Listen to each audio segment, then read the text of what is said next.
This is emergency for the first time in America. This is Jim, and receiving this message. We are Ken Jennings and John Roderick. We speak to you from our present, which we can only assume is your distant past, the turbulent time that was the early 21st century. Fearing the great cataclysm that will surely befall our civilization, we began this monumental reference of strange and obscure human knowledge. These recordings represent our attempt to compile and preserve wonders and esoterica that would otherwise be lost. So whether you're listening from an advanced civilization or have just reinvented the technology to decrypt our transmissions, this is our legacy to you. This is our time capsule. This is the Omnibus.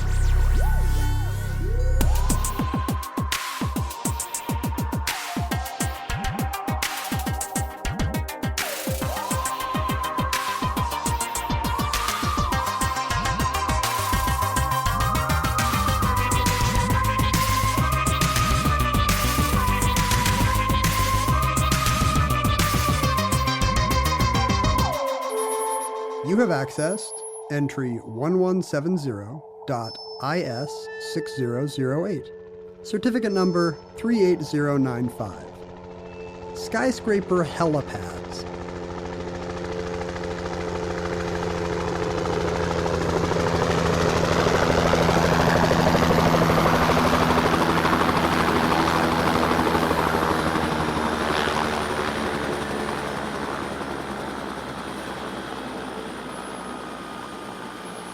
Have you ever thought about why Los Angeles is such an uninspiring looking city downtown? Wow. Yeah, this is something I could talk about for, like, the uninspiringness of LA, we could go for hours. Yeah, it's And we'd probably annoy our audience, which thinks that LA was our cultural capital, because that's where all the TV shows were set.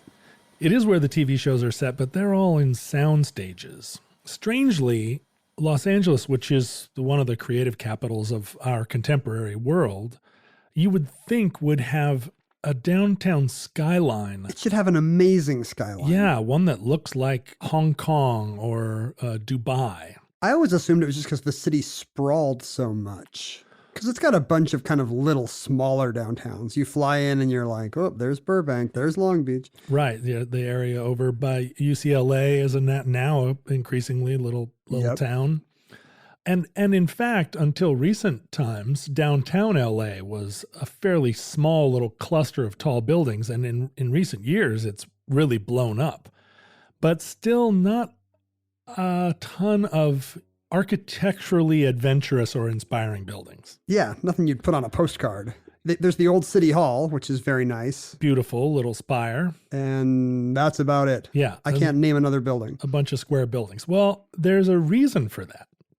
And that is that since the mid-70s, there's been a law in place in Los Angeles that every building higher than 75 feet was required to have a helipad on the roof. Wow. Who passed this law? Commissioner Gordon? And the reason was 75 feet. 75 feet. That's not that big, right? No, it's six stories tall or something. Every building taller than that, you need a flat roof because there was legally mandated. You had to have a helipad there. So I always think of skyscraper helipads as belonging to, captains of industry, who want to come straight from the airport. Right. But this is not that. This is for emergency personnel? Yeah, for rescue. It was inspired by a series of unfortunate skyscraper fires that happened in the 60s and 70s that resulted in a lot of people sort of being trapped in skyscrapers that had no sprinkler systems and no fire suppression systems. And there was nothing that they could do. The fire department ladders can't reach certainly beyond 75 feet. And so people up there were trapped and there were skyscraper fires where hundreds of people died. Not in LA, right? No, not in LA. In fact, the thing that spurred Los Angeles to pass this law was a skyscraper fire that happened in Sao Paulo, Brazil in 1974. It was called the Joelma Fire in the Joelma building. And there were no sprinklers there and no way to evacuate the people above the fire. And 189 people died. and it was kind of a global catastrophe, and it followed on the heels of several similar fires. There was one in Seoul at the Daejeon, what is it? The Daejeongak? Daejeongak? I looked that up. I actually know right where that is. That's by the Namdaemun Market. I have never stayed in that hotel above the 7th floor, but it sounds like that's a good idea. Daejeongak Hotel. There was a fire there in 1974 that killed 164 people. Deadliest hotel fire in history to this day. Wow, 164 people. And I think the Joelma fire actually killed 189. So I think that's is that not a hotel? The deadliest fire in. Oh, right. Okay, that wouldn't be a hotel. That was an office building. Oh, so these were just people at work when the fire started. Yeah, and there were people living in the hotel in Korea. You know, they had apartments there. And these fires, there was no way to evacuate the people, and they often burned for hours. Right. Imagine the trucks there with the ladders fully extended, and they're spraying water up, and nothing they can do. And so there were people sort of trapped in the upper floors that just sat up there for 10 hours, sort of waiting, and gradually asphyxiated on the smoke. Awful. So in Los Angeles, which was undergoing a kind of, I mean, this was an era where skyscrapers were being built all around. This was when the World Trade Center was built in New York. Skyscrapers were really the rage. There'd been a skyscraper boom during the 30s, right, when the Chrysler Building was constructed and the Empire State Building. But then there was kind of a long downtime. I guess I never had thought of that. Yeah. And all the big American skyscrapers are in the 30s or in the 70s and not much in between. That's right. So why is that white flight out of the cities? More companies wanting to be in suburban campuses? You know, I'm going to guess that the skyscrapers of the 30s were an expression of a kind of like hopeful and capitalistic euphoria. And corporate identity, right? Like you associate Chrysler now with this gleaming Art Deco masterpiece. Yeah, and they were things of beauty, right? Because up until the 20th century, we weren't capable of building buildings that high. Yeah. We didn't have the steel technology. You couldn't get water up there. There weren't elevators that would go that high. And so we had recently developed the ability to build a skyscraper 50 stories high. So they were today, that's the most cost-effective way to use expensive land. At the time, they were more like showy monuments. Yeah, an expression of our industrial capacity. And I mean, those were the tallest buildings in the world. And New York did even then have like real estate was starting to become extra valuable. But then during the middle years, I mean, certainly Europe didn't build skyscrapers until very recently. No. And other nations around the world didn't have that capacity. And in America, it was a kind of a period where we were focusing on other things. And I guess in the 1970s, again, there was a renaissance of architecture that came out of the brutalism and there was modernism, right? We were building tall, square glass high-rises that were cost-effective to build relative to ones that are made out of, you know, are clad in stone or aluminum. And think about the World Trade Center, you know, the new tallest building in Manhattan is going to be no longer the Empire State Building, the Chrysler Building, beautiful buildings people love, but these kind of featureless, minimalist boxes. And we don't care. Like, that's the new thing. Right. And the World Trade Center now, it's very hard for us to think of it as in any way that not colored by its destruction. But those were not beloved buildings by any means. Not at all. People in New York kind of were like, ugh, the World Trade Center. Have you seen the 70s King Kong, the Jessica Lange one, where to really get home its modern setting, Jeff Bridges' full setting, they have the monkey climb the World Trade Center towers instead of the Empire State Building. And you really see what is lost by having the monkey climb this kind of depressing 70s skyscraper instead of a cool 30s one. Yeah, a totally different experience. And I think that was true in a lot of American cities. And also this was the rise of an era of big banks and big corporations that wanted skyscrapers as part of this new style of corporate. We're part of the downtown landscape. Yeah, and we are capable just by ourselves, you know, of building a structure like this. We're not Chrysler, but we are bare sterns. Transamerica Pyramid in San Francisco is the 70s as well? It is. As the movie Zodiac taught me. I guess that's true. I never thought about this. Yeah, it was a real skyscraper time. And we were also conscious of, I mean, in San Francisco, right? The Transamerica Pyramid was built to withstand earthquakes. Mm-hmm. So we were increasingly conscious that there were dangers to skyscraper construction, but we were confident in our ability to counteract those. But what was not mandated was sprinkler systems. Fire suppression systems were not part of skyscraper construction code. I assume we had the technology, right? Well, it was like an evolving technology. We could get water up there, toilet water, but this was the idea. It's true. People in hotels did poop. Yeah. Before the 70s, I believe. They had bathrooms all the way up on the top floor. They didn't have to go down to the 11th floor to go to the bathroom. Crazy. But it was the idea that you could that it was functional, that you could suppress a building fire by this sort of style of triggered water suppression was just something that it wasn't believed that it would work at first. And I guess it's the opposite of everything people know about how fires get put out. Like fires get put out when people run to the scene and defeat the fire. Fires don't put themselves out. Buildings don't put themselves out. That's right. And honestly, and it's hard for us to imagine now, but it was not fully understood that most deaths from fire were a result of smoke inhalation. That just wasn't completely understood. And so when there's a fire in a tall building, really the people that survive are the ones that get under the fire. And if you're above the fire, I mean, your instinct is to go up, right? To get away from the fire on the 11th floor by going to the 40th floor. Right. But really you're just going up into the smoke plume. And there was a famous fire in Las Vegas, the MGM Grand Fire, where 85 people died, and the vast majority of them, 75, died of smoke inhalation. I guess that's, another legacy of this is the little brochure thing on the inside of the hotel door that has a little map that tells you how to get to the elevator, right, and gives you instructions, feel the knob, all this kind of fire safety stuff. It tells you, contrary to what you think, it's the smoke. So, and I remember staying in a hotel for the first time as a kid. It was actually when we moved to South Korea in the early 80s. It was actually just maybe 5 or 10 minute walk from the Daeyoung Hotel that had burned down.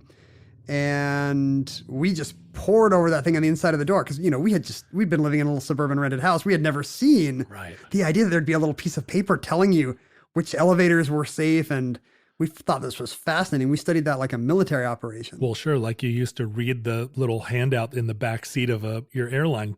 Now, where are the exits? How am I going to get out onto they might be behind me? Into the raft? No, hold on. It's under the seat. Yeah, I would really always do all that stuff as a kid, like try to feel for where the vest was. You don't want to be doing that for the first time when your plane's crashing. No, sirree, Bob. Of course, I haven't done it in 30 years, so. Yeah, and they've moved all those vests to a thing in the back where they used to keep magazines in little slots. I'm doomed, basically. That's not true. That's not true. Like 9-year-old me is totally going to survive, and like middle-aged me will be like, wait, what did she say about where the... Use the oxygen mask on the kid first? Is that what it was? The thing is, skyscrapers also oftentimes were built so that the stairways did not really work as emergency exits. They worked as chimneys, funneling smoke and fire up rather than allowing egress. Yeah, it was like we have these in case the elevators break. Right. There's no idea that they're safety equipment. We didn't understand that taking the elevator down was not the best way to escape a fire. This is a great show to have helicopter noise in the middle of. Yeah, there's a little helicopter flying over the house even now. Our producer doesn't have to do anything here.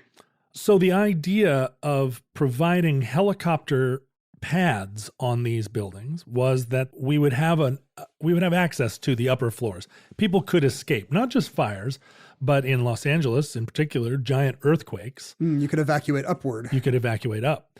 I wonder if there's some cultural memory of everybody getting off the embassy roof in Saigon, like helicopters. That's how you get off of a building when everything goes south, Well, this was also the age of the helicopter. So when you think about the initial popularization of it and the public imagination happened during the Korean War. Prior to that, helicopters were just being developed during World War II. They were never actually really utilized widespread in the war. And wasn't these flimsy MASH ones with the big bubble, and then you actually put the stretchers on the outside of the thing? If you look at helicopter design from that era, the Ski kind of the different ideas they had about how to build a helicopter, some of them are hilarious. They look like praying mantises.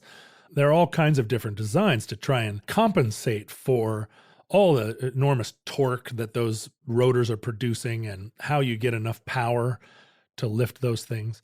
But there was, I think, a real cultural sense that because helicopters were so not just novel, but they suggested that we would be traveling in our cities and around cities in these highly efficient ways. We were going to get up off the roads and motoring around via helicopter. And so we need to future-proof our cities by making sure things are helicopter accessible. And we imagined that helicopters were going to be providing all these different functions in our culture. And it was also the time where we were developing supersonic aircraft.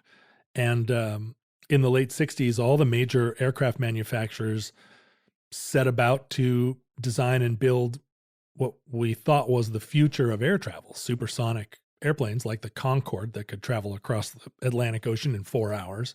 You've talked about how sad it makes you that we, essentially have abandoned space exploration. Do you feel the same way about supersonic commercial air? Well, the problem with supersonic commercial air is that the sonic boom, I don't know if future listeners will have figured out a way to compensate for the sonic boom. Maybe they can't break the speed of sound. Maybe they don't know what you're talking about. That's true. They could just be living in the golden record mud of some future civilization and unable to even conceive of. You're gonna have to take our word for it. When something breaks a certain speed, it makes a huge boom. I know that seems like I'm making it up. If it goes faster than sound waves can travel, it makes a boom that resonates, and the aircraft are high up in the air, so the boom, it can travel long distances. Do you know what's believed to be the first human-made object to pass the speed of sound in the evolution of human history? An arrow? They say it's the tip of a whip. Oh, sure. Like cracking a whip can actually break the speed of sound. And maybe that's what makes that noise. I don't know. Yeah, right. I mean, the crack of a whip is a... Or maybe it's just your buddies when your wife won't let you go bowling. That's what makes that noise? Oh, you can't come out with us. Haha. Busted. So no, I don't miss supersonic air travel because we just haven't figured out a way to have it not be incredibly disruptive. I mean, sitting in my house, I'm agitated when someone slams their car door across the street. If airplanes were routinely passing over and going, I think everybody would. Well, and everybody was. People protested supersonic flights across the continent. And so the Concorde only ever made New York to Paris and New York to London flights. Is that why they never tried continental routes, just because of... They did try continental routes and people were furious. So they just flew over the ocean. I think it's unrelatable that I always have some anecdote from my weird Asian childhood, but we would often hear military sonic booms in Seoul during the 80s. Mm-hmm. And they would often come in pairs. It would always be like one sonic boom and then like 20 to 30 minutes later, another one. And I was told... can't swear that this is true, that it was usually North Korea violates South Korean airspace, then they reverse it. South Korea has to violate, send something into their airspace, and then everything's good. So we always heard them in pairs. Two booms. You'd always wait for the second one, like the other shoe dropping.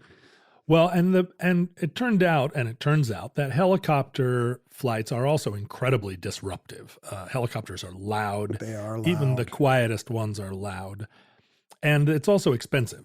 And so what was imagined to be the widespread popularization of helicopter flights as just a way for rich people to go from their house to their downtown office didn't really manifest in quite the way everybody expected. I've heard, I don't know if this is jumping ahead, but I was reading about the city Sao Paulo, the place where the hotel fire is, now has such epic traffic that really the city's moneyed class is almost exclusively helicopter now. There's like 193 heliports in the city, and that's how you will get from your lunch meeting back to the office. Yeah, what's crazy is that the income disparity in Sao Paulo and the fact that there are often traffic jams backed up for hours and hours where no one's moving has produced in Sao Paulo specifically a glut of helicopters. The very rich and government agencies and the news people, have resulted in 700 helicopter flights a day within the city of Sao Paulo. Wow. And that relies, I think, on the majority of the population in Sao Paulo having no political agency whatsoever to protest. Right. So, they're stuck in traffic while just assaulted by constantly. You only get that cool layered Blade Runner city if there is like a depressed underclass to live in the mud. Sure, who are literally teeming on the surface as the overlords. It's not fun to be an overlord if you're not flying above anybody teeming. If everybody's in a helicopter, that's one kind of utopia, but... So there are 500 registered helicopters in Sao Paulo, and for there to be 700 flights a day means that a lot of those helicopters are landing and taking off. I mean, they're shuttling people back and forth. And I guess it's unrelated to the original Joelma fire of the 70s because no one was rescued from that fire by a helicopter. But there will not be another Joelma fire there. That's the most helicopter-ready city. Well, what's interesting is that after LA passed this restriction on tall buildings being built without helipads, what happened in skyscraper design was that architects and builders realized that they needed to systematize fire suppression systems. And so they were all increasingly built with sprinkler systems. And the original rules were that those had to be built into all new construction, but older buildings were grandfathered in. Mm-hmm. And then as a result of some further fires, and including one in LA, the first interstate tower that caught on fire in 1988, as a result of that, then the new laws were passed that even older buildings had to be retrofitted with sprinkler systems. And once that happened, skyscraper fires were dramatically reduced and fatalities were dramatically reduced because those systems work. Helicopter or no helicopter, the fire's not getting out of hand anyway. And what was also discovered was in those tall fires, helicopters did not really succeed in rescuing people. The first interstate tower was an example. I think that's the only time in LA any of these helipads ever got used for an emergency. Yeah, 5 people were rescued from the building. Well, still, John, if you were one of those people, you wouldn't be like, eh. It's true. And that is an example of the people that... what if one of those people grows up and develops cold fusion, Yeah, what if one of those people grows up to be a failed landscape painter who becomes, that's right. I can't believe it took you this long to get to Hitler. You can reset your Hitler boards, everyone at home. It's been one episode. So buildings, new skyscrapers and then retrofitted old skyscrapers had true firefighting equipment built into them, and including then fire elevators, which were developed as a way for firefighters to take express elevators. Then they're elevators designed exclusively for firefighters. Does that mean they don't get used? They're not even like maintenance elevators. Yeah. They're only. It's an elevator that sits there unused unless the building is burning down. Yeah, secret fire elevators, which I'm sure now we're inspiring future fraternity beings to go figure out how to get in these things and ride them for joy. Go vandalize a fire elevator. An instance of a helicopter rescue that was sort of profound was the MGM Grand Fire in 1980 in Las Vegas, where the fire, it was a hotel that had 2,000 people staying in it, and it had not been retrofitted. And some lions. There's lions in the lobby of that hotel. Maybe now. Were there lions then? I don't know. It's like the MGM logo. Sort of prior to Siegfried and Roy really being a big deal. Although 1980, they were. But it's because of the MGM lion. That's why there's... Oh, I see. I think it might be unrelated to Siegfried and Roy. I'm not sure. They also had a big Wizard of Oz balloon. Maybe they should have escaped in that. The historic record remains silent on whether any lions died in this fire, but 85 people did die.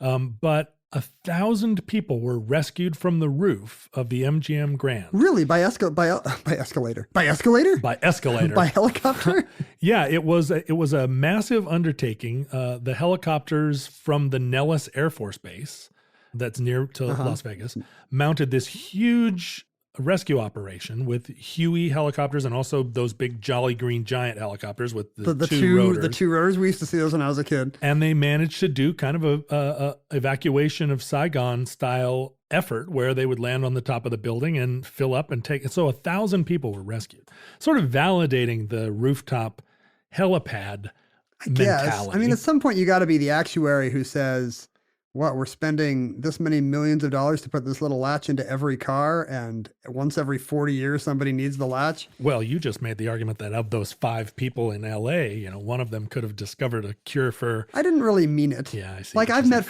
let's say you meet 5 people in LA.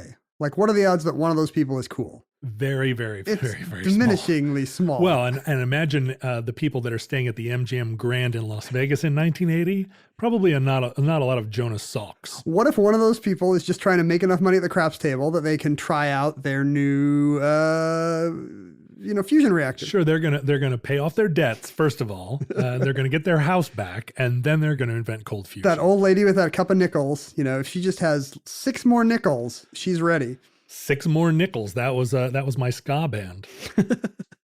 So gradually, skyscraper helipads became kind of superfluous, although they increasingly were popular in Asia.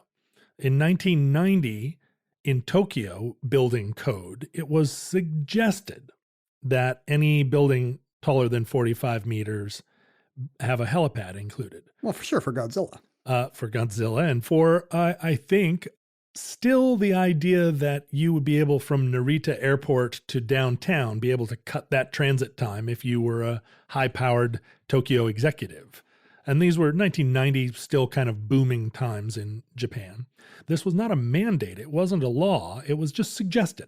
If they had made the Nakatomi Towers building have a helicopter, I would say that the Hans Gruber incursion of 1986 or whatever would have gone very differently. I don't know if you remember the movie very well. Wait, is there a helicopter? The whole plot is that they would leave by the roof. They all climbed up on the roof to get on the helicopter and fly away. But the cops don't come in a helicopter.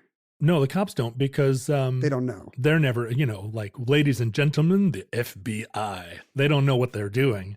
But John Reginald VelJohnson is just eating donuts. But John, what's his name? McClane? John McClane, like the helicopter comes and he throws like a boomerang at it or something. He throws his shoe at it and it goes away or it blows up. I haven't seen that movie in a long time.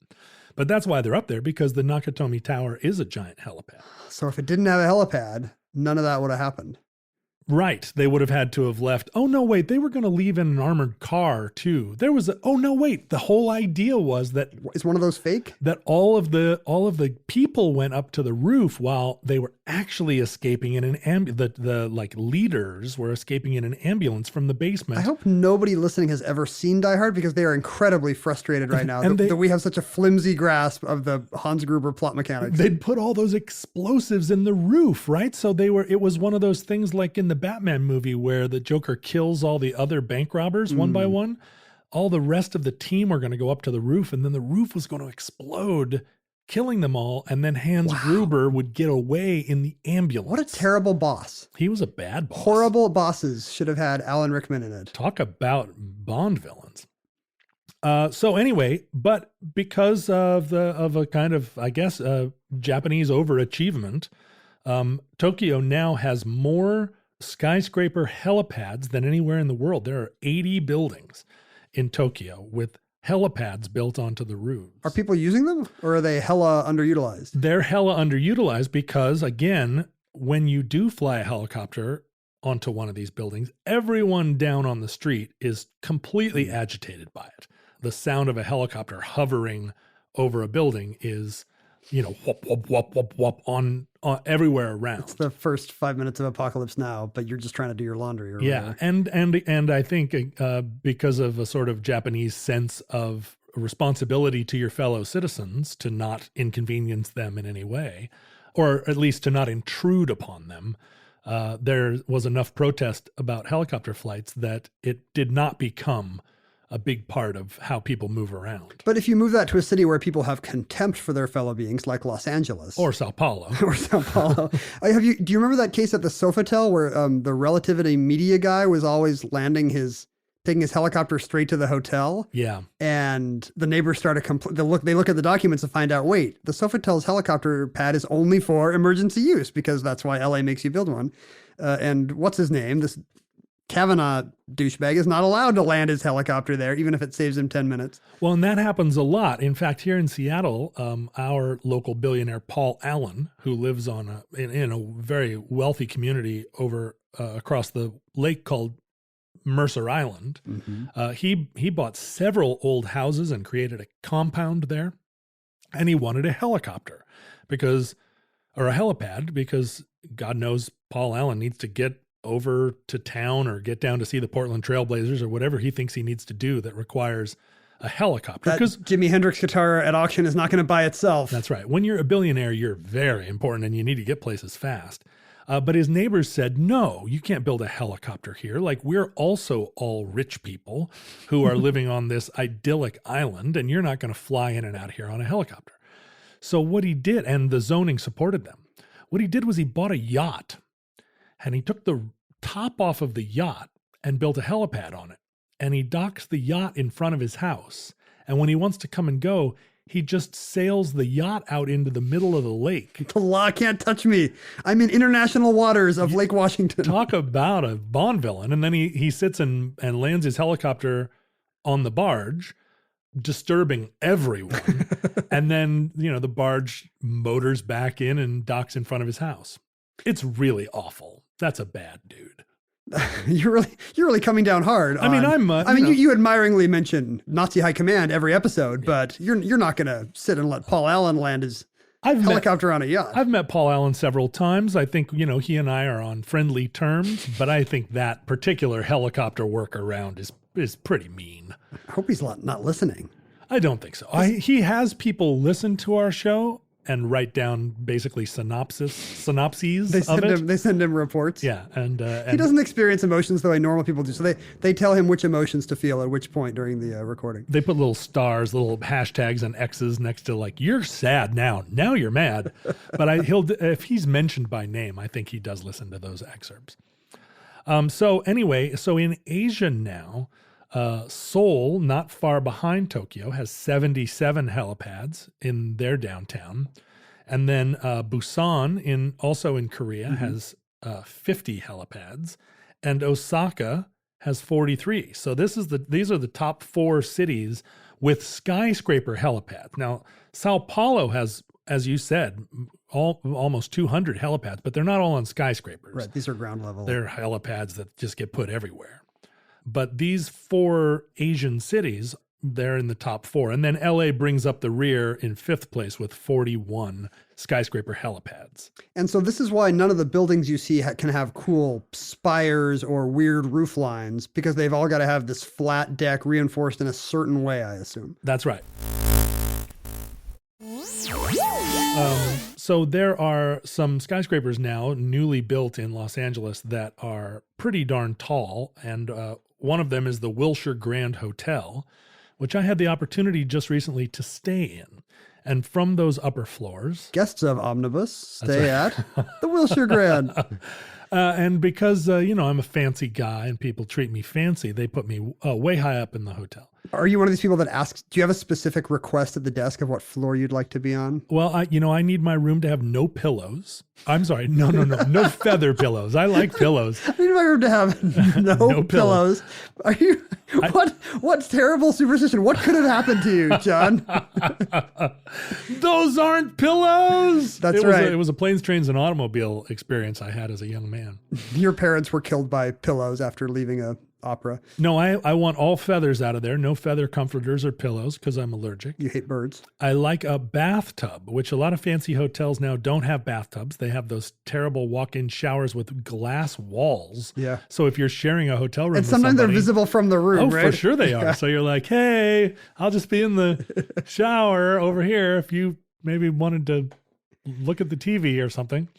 So I like those 2 things. And then, king bed, gotta have a king bed. And then the highest floor possible is like 4th on the list. You want the highest floor because of less noise. I like less noise, and also I'm someone who stares out at cityscapes. I'd like to look out the window. And you want to be close to the arriving helicopter. You only have 3 floors of people to climb over in the case of a rooftop evacuation. Well, the thing is, late at night when I put on my super suit and go out and solve crimes, I like to be able to leave from the highest floor. The hotel trend I despise, I'm sure this is fascinating to people of a different era, the European trend of not having a top sheet on the bed, just some duvet thing. Oh yeah, I know. And I don't mind having a duvet thing, but you give me a top sheet too, so I can have, if it's too hot, I have the option of just having the sheet on. If you just have a duvet, your options are either 2 inches thick of comforter or just nothing. So there's almost no room temperature that's good for either of those. As part of the schwag economy, which is an economy that basically keeps me housed and fed. All you eat is little M&M. I mean, I get cans of pecans from dry bars, from Honor bars. Free coffee and T-shirts from every place in the city. Someone sent me really fancy linen sheets. I mean, linen sheets that cost more than my first car. And the linen sheet set that they offered had no top sheet. And I said, weird. What are you talking about? I need a top sheet. Like, I'm an American. I'm not some fancy European person who doesn't have a sheet. And so I had to order a sheet separately to come with my, I guess, fitted sheet and duvet cover, which was their idea of a sheet set. Did you have to buy some down market one and put them in between? No, they made them. Okay. It was just like, oh, you want one of those, eh? Oh, so... interesting. You should have just bought some crappy IKEA sheet and put between them. Absolutely not. Crap sandwich. If you're sending me free sheets, I want the whole kit and caboodle. What I do is I'll pull the duvet partly out of the cover to make a top sheet effectively. Wow, Ken Jennings life hack. I hope someone's writing these all down. The MacGyver of the Beverly Hilton.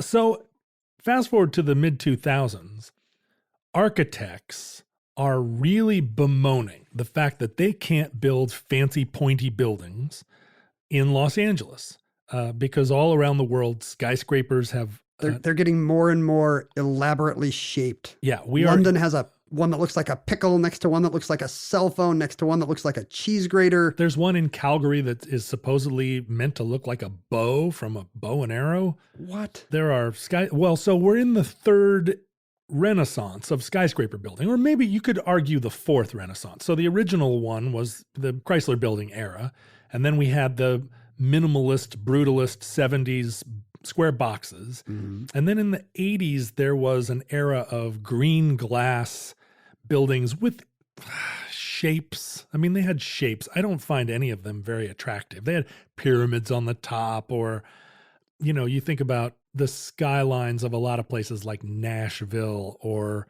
Charlotte. There's some attempt at decoration. Yeah, and all of it seems like some tacked on decoration to what is essentially a glass box. And now we're in this fourth iteration of skyscraper design. And finally, they actually look kind of futuristic. A little bit. Some of them are maybe a little too futuristic, but there's a race to be the tallest building in the world. There are those Middle Eastern countries that are building huge skyscraper cities that don't even really function as cities. Because certainly that's what you'll want when your economy is based on some resource you're rapidly running out of. Yeah, right. When the oil's all gone. You want the biggest, weirdest buildings possible in the middle of the desert. Where the temperatures average 120 degrees and all those buildings rely. There's a mall in... I think in the United Arab Emirates that has a functioning ski hill. I have seen a picture. Yeah.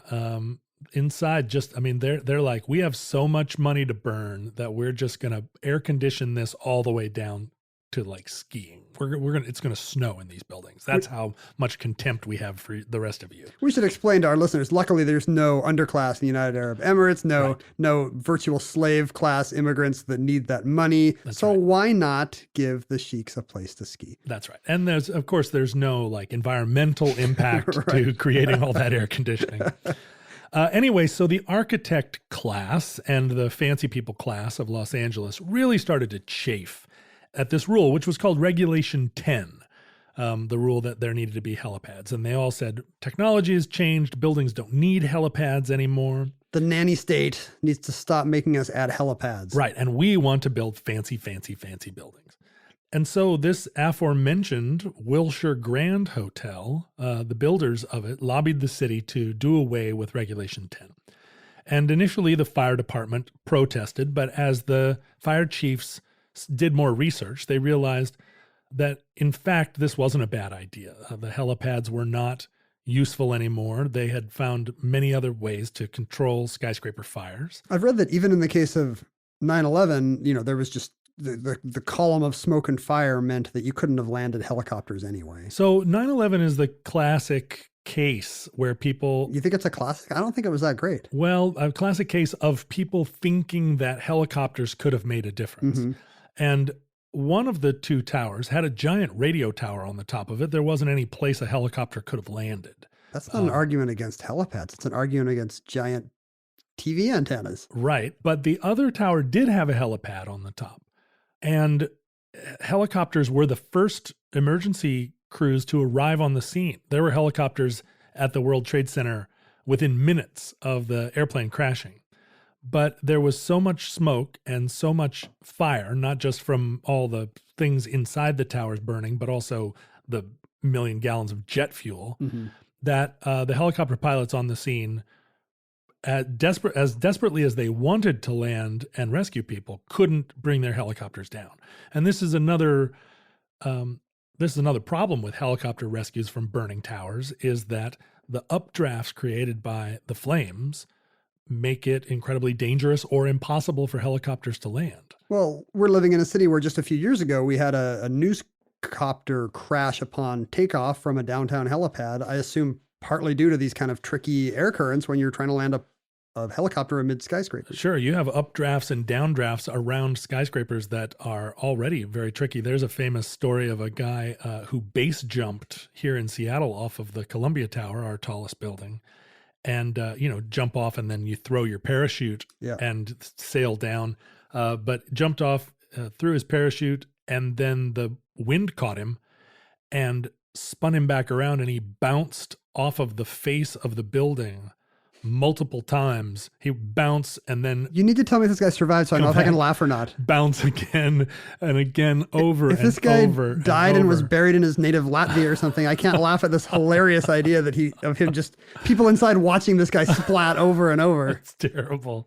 It's terrible. So the lobby, which became an increasingly vocal lobby against Resolution 10 in LA, eventually convinced the city council and Mayor Eric Garcetti that they could rescind Resolution 10 and start building, thank goodness, interesting buildings in downtown LA. And LA is now a cultural capital renowned the world over for its beauty. Well, this just happened in 2014. So there was a city councilman by the name of Michael Wu, who is now the dean of the College of Environmental Design at Cal Poly. So he's not just a lay person. He's actually a person in the field, and he supported it. Eventually the fire chief supported it. There were still a lot of people that felt like this is exactly the type of thing that you do right before a big earthquake. This is like the mayor in Jaws opening up the beaches or something. Exactly. It's sort of like, oh, we don't need these anymore. Let's, there are no young people in this neighborhood of old people. Let's close the elementary school. And then all the old people die within 10 years. And there are suddenly 2,000 kids that need an elementary school. That's not hypothetical. That happens. That happened in my neighborhood. So there is a little bit of a sense that this is a hubristic moment, that we no longer need this additional option of evacuating skyscrapers. But in 2014, they rescinded Regulation 10, and the Wilshire Grand was built like in the style of new skyscrapers, to look like a glass shard. It's a very interesting hotel to apprehend from a distance. Within the building, it is incredibly confusing. When you enter the building, there is no lobby. There are just signs that say, for the lobby, take the elevator to the 70th floor or something. And you get in the elevator, and everyone in the elevator, and I looked confused. I was in this hotel for several days. Every time I went up or down, I was in an elevator with like 8 other people who were like, where are we going? What is this? It's a permanent feature of that hotel is the elevator is always full of confused Australians. Yeah, but then the elevator doesn't go all the way to the top. You have to get off at the 40th floor and walk around the corner to get on a second elevator to get up to the top. And on the top floor is the lobby of the hotel. So it's upside down. Super baffling. And I swear to you, on that 40th floor, the number of people milling around with suitcases going like, what are we supposed to do? And all of them kind of mad, not just confused, but like mad. This is why we're rescinding Resolution 10 in order to like have the ability to build hotels that are like to baffle and anger Chinese people. Super infuriating. And it took me quite a while to get feather pillow or non-feather pillows. And then there was a strange clanking in the bathroom fan. To me, it seems that one may be unrelated to the helicopter issue. But where we are right now in time is that there are a whole, like a large handful of new buildings being constructed even as we speak in year of our Lord 2018, when we're initially recording this episode. We're about to see LA's skyline transformed. I think they should retroactively put like cool tops on all the old buildings too. Some companies should just make prefab Santa hats. Right. Weird shard-like things you can just kind of drop on an existing one. You could do that, or like, you remember the giant crossed swords sculpture in Baghdad? Yeah. The two hands with big crossed swords. You could put one of those up on one. Yeah, all the skyscrapers should have arms coming out of them. Some of them are waving. Some of them are pointing at a different skyscraper, arm wrestling. What about a giant globe that says the world is yours around the outside? That's what I want, like the Daily Planet. Yeah. Or a chocolate fountain. That would be so LA.